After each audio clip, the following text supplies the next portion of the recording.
সালাম আদাব জানিয়ে ভাদুরা অঞ্চলের সমস্ত আপামর জনসাধারণকে ইন্ডিয়ান সেকুলার ফ্রন্ট তথা দক্ষিণ চব্বিশ পরগনা জেলা কমিটি তৎসহ ডায়মন্ড হারবার বিধানসভা কমিটির পক্ষ থেকে আমি আইনজীবী শাহাদাত শাহ আপনাকে প্রত্যেককে ইন্ডিয়ান সেকুলার ফ্রন্ট দলের পক্ষ থেকে শুভেচ্ছা সালাম ভালোবাসা জানিয়ে যারা আপনারা এখানে উপস্থিত হয়েছেন, যারা আমাদের ইন্ডিয়ান সেকুলার ফ্রন্ট দলের কার্যকলাপ আদর্শকে ভালোবেসে পাথেয় করে আমাদের দলে যোগদান করতে চাইছেন, তাদেরকে আমি আমার দলে স্বাগত জানাবো।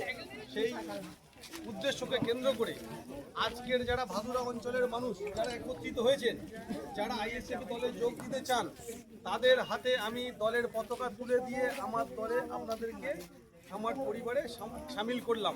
আজকে থেকে আপনারা আমাদের দলে জয়েন করছেন। আইএসএফ আইএসএফ আইএসএফ জিন্দাবাদ জিন্দাবাদ জিন্দাবাদ, ইনকিলাব জিন্দাবাদ জিন্দাবাদ জিন্দাবাদ, ইনকিলাব জিন্দাবাদ জিন্দাবাদ জিন্দাবাদ, নওশাদ সিদ্দিকী জিন্দাবাদ জিন্দাবাদ জিন্দাবাদ, নওশাদ সিদ্দিকী জিন্দাবাদ।